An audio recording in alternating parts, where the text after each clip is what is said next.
arguably the greatest album in hip-hop, debuted 33 years ago this December.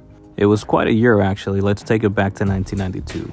New York had a tight grip on hip-hop at the time. The dominant sound of boom bap had a chokehold on the genre, with the likes of Pete Rock and CL Smooth's Mecca and the Soul Brother. Redman had just released What the Album, and A Tribe Called Quest revised Quest for the Seasoned Traveler, among others. On the West, the soundscape had a wide range of sounds such as Ice Cube's The Predator, Compton's Most Wanted had Music to Drive By, and Spice One's self-titled album, but no coordinated or uniform sound, not even an identity. That is, until the groundbreaking debut album from Dr. Dre. And how can I forget the infamous LA riots after the acquittal of the 4 police officers in the brutal beating of Rodney King, which served as a major inspiration in the making of this album. Dare I say, this album serves as a soundtrack to that event. Although he is credited with the G-Funk sound, Dr. Dre did not create it. No sir, that honor goes to Cold 187 from Above the Law. However, Dr. Dre did popularize it, and Warren G perfected it. More on this later. Like the G-Funk though was really your DNA, right? Actually, I'm gonna break that down too. I was working with I was with, remember, Above the Law? Yes. 187, yep. And they took me under their wing too. Okay.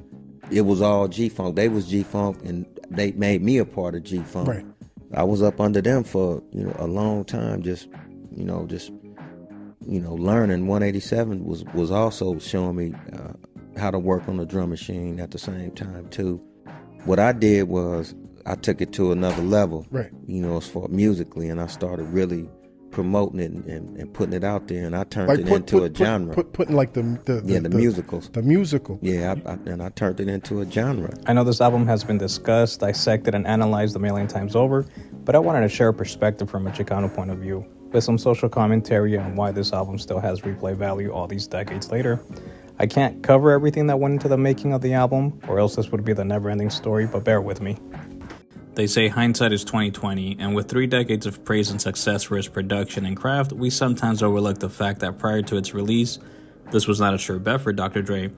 Coming off the high-profile exit from NWA, his physical assault of D. Barnes in 1991, having been shot on the leg 4 times during a dispute with an engineer, all the drama that came with his affiliation with NWA, not to mention Ice-T's rock band Body Count having soured the situation earlier in 1992 with the song Cop Killer that caused backlash from the public, resulting in death threats to Warner Brothers Records, protests from police associations, and even denunciations from the White House itself. This all impacted the album when Dr. Dre was shopping around for distribution. It got turned down by Sony Music and BMI until Suge Knight took it to Interscope Records, specifically Jimmy Iovine, who loved the demo. Imagine that, no one wanted to put this out. This was that do or die album. Put my body into this record. I'm playing it for everybody. For some reason, everybody's turning me down. I mean, the production style was also the reason why he was having a hard time getting a deal. Prior to that, no one had heard live instrumentation in hip-hop before. There's several versions of the name origin that have gotten around. One states that Snoop misheard hydroponic for chronic. It was a white guy that used to come through the Poly Apartments and bring us bud. And he had hydroponic. But we smoked it and started saying hydrochronic and flipped it. And then that's when we started saying, oh, this weed is bomb, it's the chronic. And that's what led to the naming. Dr. Dre once told Jimmy Kimmel that my first time smoking weed, I was in the car in my driveway, and I think we were halfway through the album. And there was a female, I'm not gonna say her name, and I asked her what it was, and that's what she told me, and boom, here we are. She said this is called The Chronic. That's it. Spoken, and you said that. We all know that the album cover is a tribute to the famous zigzag rolling papers with Dr. Dre's face on the center locket. The CD is notable for having a marijuana leaf printed on the face, a feature that he would later recreate when he released his 1999 follow-up, the album 2001. And if you didn't know, the name of the album is also a metaphor for how dope the album was and still is to this day.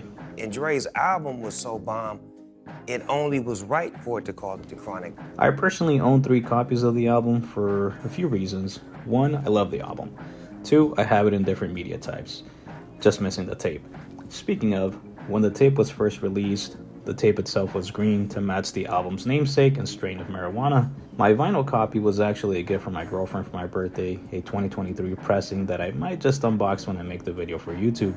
Stay tuned. Then I have 2 copies on CD. One is a dual disc, meaning that the top side is the actual audio record, and then the underside is a DVD side that includes 4 music videos from the album: Nothing But a G Thing, Let Me Ride, Fuck With Dre Day, and Little Ghetto Boy. My final copy is the digitally remastered enhanced CD that actually included the Dre Day video. Interestingly enough, my copies are all missing the shoutouts that Dr. Dre wrote in the liner notes. This is especially important because Dr. Dre lets the public know that he had no intentions of actually doing the project. He gives thanks to the DOC for talking him into doing this album. Number one, Dre never thought about making music. I had to talk him into it. I had to fight with him for months to even make the Chronic. He didn't want to do it. He didn't see himself as a solo artist. He just wanted to produce. Dre has gone on to even say he doesn't like to listen to the album because it brings him back to a dark period of his life. This is from an interview with Big Boy's Neighborhood a few years ago. That particular record, man, that's like I would say the toughest record that I recorded in my career because, you know, it was right after my separation with Ruthless. That's one of those records that I don't even listen to anymore. Really? Yeah, I haven't. Is it emotional? Do you listen? Like why not? I just don't really like being taken back to that era. I hear you. You know what I mean? I find this wild because I still think he underestimates how impactful and important this record is to not just rap, but music in general. Since the beef with Eazy-E has been discussed thoroughly in other videos, I'll just quickly gloss over it because it's common knowledge at this point. But here's the short and skinny of it. When Cube left because of money issues, the DOC approached Dr. Dre about the same thing, sparking Dre to confront Eazy about it. Dre gave him an ultimatum. It was either him or Jerry Heller, the group's manager. Eazy stood by Jerry. Suge Knight allegedly coerced Eazy-E into releasing Dre from his contract. Eazy-E sues, and according to Suge Knight, the contract was set up for 6 years, and Eazy-E would end up getting a cut from the profits of anything that Dr. Dre did during this time. Of course, this is all referenced by Eazy-E in his song. Damn, they tried to fade you on Dre Day, but Dre Day only met Eazy's payday. Let me take it back to the first time I heard this album. I was about to start high school and my friends and I were riding in a 2001 Chevy Suburban. I had heard Nothing But a G Thing in middle school but didn't think much of it. However, I had heard that this album was popular and my homie's older sister had told me that Eazy-E's 1993 EP, It's On Dr. Dre 187 I'm Killa, was a response to this album, so I popped it in my Sony CD player and listened away. The Chronic intro. This is dedicated to the niggas that was down from day one. Welcome to Death Row. The instant sound of jail cell closing sets the tone of the label's namesake, as well as for the inmates as the rappers of this record would be called. I must admit I've always been upset with the fact that the beat wasn't used for an actual song. That synthesizer over the drums from the Honey Dippers and Impeach the President is such a dope combination. This is the first time we hear Snoop Dogg talking his shit over a monologue that at times rhymes, but isn't a rap. I always wondered why he gives MC Ren props. Fuck them other foes. What up, Ren? And decades later I came to the realization it was because MC Ren kept his distance from the beef and remained neutral, and some say even at odds with Eazy-E at this time.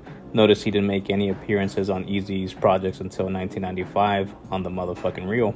They got into it, him and E, you know what I'm saying? That's when me and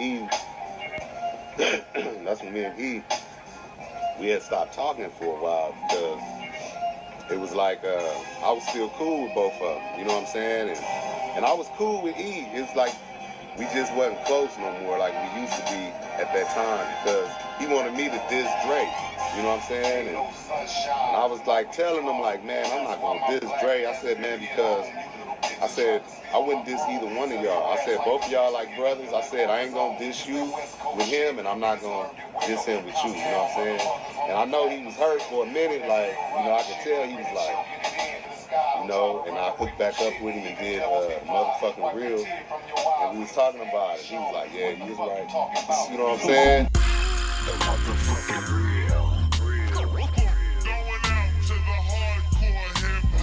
Something I find off-putting is the amount of homoerotic instances throughout the album.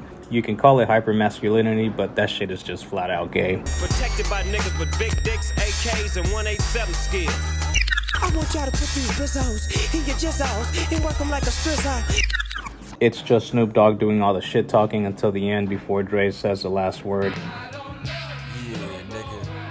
You's a penguin looking motherfucker. Kinda lame, but You know, I wonder if he meant it in reference to Batman, the movie that came out just around this time. Known samples, there's quite a bit, but the most prominent ones are obviously Impeach the President by the Honey Dippers, The Funky Worm, and Color Me Funky by Parliament. Track number 2, Fuck With Dre Day and Everybody's Celebrating. This was released on May 8th, 1993 and served as the second single off the album, the first being Nothing But a G Thing. Now, in my opinion, this song still holds up 33 years after it first dropped. I love me a thick synthesizer over some bass.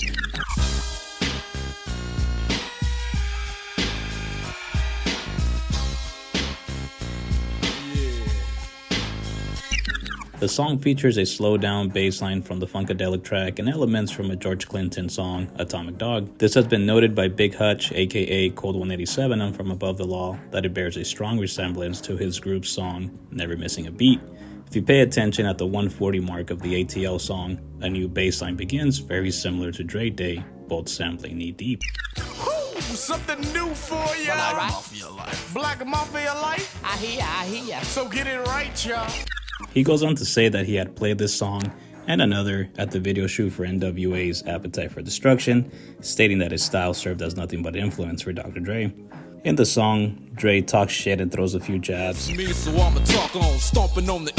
streets that you can walk on. Now, I'm not going to beat a dead horse because I think we all know the depth and the origin of the beef with Eazy-E. As we progress through the song, we hear that Snoop has a really great verse, setting the tone that Dre is literally letting the dogs loose. Wow, wow, wow, yippee-yo, death rolls in the motherfucking house. The sounds of a dog bring me to another day. Play. Snoop doesn't bite his tongue, and he goes straight into talking more shit about Luke Campbell, and of course, Eazy-E. And like I said before, Snoop has hella homoerotic rhymes in this shit, and it's just something that I really can't stand about him, but whatever. And I ain't even swinging them things. I'm hollering 187 with my dick in your mouth, bitch. Yeah, nigga. Surprisingly, these jabs aren't talked about as much. At the 3-minute and 20-second mark, Dre and Snoop are actually taking aim at Ice Cube, where he says, then we gon' creep to South Central on a street knowledge mission. As I steps in the temple. This too was clowned on by the lynch mob. If you hear the song Gorillas Ain't Gangstas. Popping like a motherfucker and I'm straight lynching. Street knowledge mission, you niggas is wishing. Dre and Snoop diss Ice Cube's affiliation with the Nation of Islam, a black extremist organization where they talk about pulling up the temple, in this case a mosque, and putting a gat to the side of Ice Cube's White Sox hat. Got my chrome to the side of his White Sox hat. You tryna check my homie, you best check yourself, cause when you diss Dre, you diss yourself. Motherfucker. Another jab can be heard on the B-side single of Dre Day on a song called Puffin' on Blunts and Drinking Tanqueray. You can hear Corrupt say, death row ain't lynching and the pound ain't mobbing. Snoop is actually the first person on record credited with the word bootylicious, not Beyonce. Fun fact. M-U-T, your bark was loud, but your bite wasn't vicious. And the rhymes you were kicking were quite bootylicious. Something that also isn't brought up as much is the late great Nate Dogg was actually supposed to be on this song. God damn. More on this later, but ultimately they use an uncredited vocals from Joel. The intro, or the end, whatever you want to call it, of the song has Snoop Dogg talking more shit. To this day, my homie, who's a big Eazy-E fan, can't bring himself to listening to this track all the way through just because of what Snoop says at the end. Eazy-E can eat a big fat dick. The music video is comical, with that Eazy-E lookalike named Sleazy E, played by AJ Johnson, R.I.P., with a sign that says, we'll rap for food. The same character would later be used in Eazy-E's infamous response to the song. Now, as a Chicano, I'm always paying attention to these music videos because the homies calling cards are always in the background. If you pay attention, you can see a T-Flats black on the side of the freeway. Just a little nod to the homies, you know what I'm saying? Incredibly, this song managed to go gold and is a couple 100,000 sales short of going platinum after 30 years, so goddamn. Goddamn. And then for you hip-hop aficionados out there, the known samples that are used in the song are obviously Atomic Dog by George Clinton, Not Just Knee Deep by Funkadelic, and a few other songs here. Track number 3, Let Me Ride. Rolling in my 6-4. This was released on August 28, 1993, and served as the third and final single off Dr. Dre's debut. Here's a song that I didn't immediately connect with, but ended up loving more and more year after year. Apparently, it experienced moderate success on the charts until it became a massive hit after Dre won the Best Rap Solo Performance for the 36th Annual Grammy Awards held in 1994. And rightfully so, this song is a damn gem. Dr. Dre's lyrics were written by RBX, who originally intended it for a different track. On an episode of Gangster Chronicles, he explains that he was talking to Snoop about it and Dre overheard the concept, and the rest is history, as they say. You wound up writing one of the biggest songs that was on there, which was Let Me Ride. That was supposed to be your record at first, right? That was your joint at first, right? Yeah, I don't think I was actually talking to Dre. I was talking to Snoop about creeping down the back street on these. I got the niggas want these. No sooner as I said it, that nigga Dre said, "What is that?" I said, "Oh, just a joint I was thinking about." He was like, "Nigga, do you know that we got to talk?" He said, "Actually, you know that if I take that and finish the song, y'all finish that song today, nigga, the album done." But I also want to give Warren G his credit for his contribution to this masterpiece, because he did a lot for Dre, and although he didn't directly produce, he brought concepts, samples, and ideas for Dre to use while he remained uncredited. You can hear it more on his interview with Drink Champs. Like Let Me Ride, I played, that was a break record that I bought. It was a little piece in there that boom,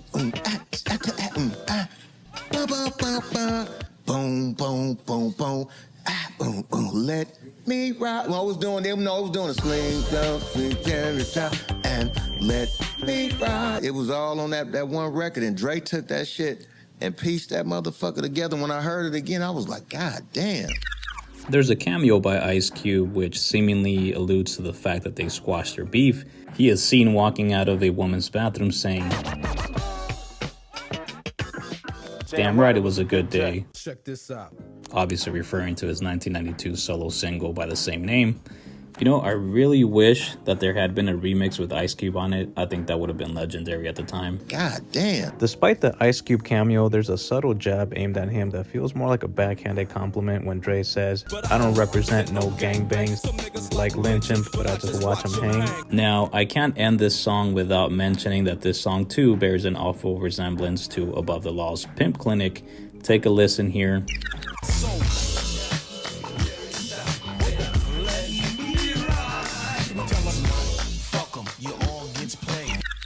Cold 187 has stated that Dre took a keen interest when he had showed him the song at the NWA Appetite for Destruction video shoot earlier. Regardless of where those influences came from, this song is a classic, a certified banger for sure, and something that every Chicano from my generation and generation prior has played on constant rotation since 1992. We love this shit. And every motherfucking car had the Chronic. Every car, the Low Riders, the Essays, the Filipinos. This is the ideal song to cruise to, especially with the song's depiction of that California car culture.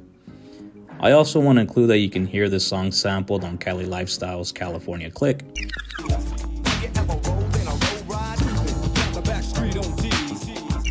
Known samples used on this song were Mothership Connection by Parliament Funkadelic, Kiss My Love by Bill Withers, and Funky Drummer by James Brown.